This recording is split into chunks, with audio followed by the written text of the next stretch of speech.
And it's down to the wire as political parties canvass for votes on the doorsteps of South Africans across the country. Local government elections take place in less than a week. Let's take a look at where the election campaign trail led parties today. It's the major electioneering issue. Parties are promising communities better service delivery if elected. The ANC's Gwede Mantashe says his party's strategies are in place. In 1994, we asked people to vote for us because of hope. In 2011, we asked people to vote for us because of a track record.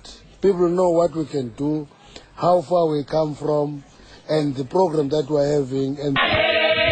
On her campaign trail, DA leader Helen Zille said the Tshwane Metro Council had a track record for delivering the worst services in the country. Zille urged this community to give her party a chance. This is the first election where people have been able to compare the records in government of two parties, the DA and the ANC. And people are seeing that it's about service delivery and that the DA does better. We're not perfect, but we do much, much better. Turning up the heat in the Free State, both the Freedom Front Plus and the ANC turned their attention to Bloemfontein. While the ANC believes major service delivery strides have been made, the FF Plus urged the electorate only to pay for services rendered. There's even consumer courts, and the Freedom Front Plus will test different municipalities laying complaints at those courts because we don't get services. And co-president Musiele Kota blamed the ANC for failing to get rid of corrupt councillors throughout the country. This practice of the ruling party of suspending people that are caught with corruption and keeping them there for 5 years is one of the major causes of loss to the community.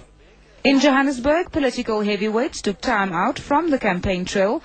They gathered with religious leaders, lit candles and prayed for a peaceful and successful poll. National Police Commissioner General Bheki Cele says all the areas in Mpumalanga which had service delivery protests will be subject to tight security during next week's local government election. He was in Secunda to outline the provincial policing plans for voting stations next Wednesday. Police have identified 41 hotspots in the province. The areas have been scenes of violent service delivery protests in the past. Police have been instructed to deal firmly with any threats to the polls.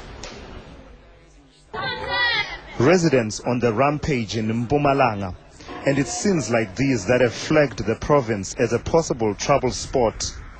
In a bid to scupper any possibility of trouble, the police chief was on a charm offensive. Recent acts of brutality have cast the force in a bad light, but the general remains adamant those who overstep the legal bounds will be dealt with. In some of these stations, we'll send our security forces a Sunday, so that they take charge of anybody who thinks can mess up with the elections coming. If ourselves as community members are seen to be brutal, are seen to promoting violence, it will be very much difficult to draw the line of what police are doing and what communities are doing if everything and everybody is brutal. Police behavior will be put to the test tomorrow, with the community planning a protest in Balfour. Possible community action could also take place in Secunda on the eve of the polls. Thulasizwe Simelane, SABC News, Secunda, Mpumalanga.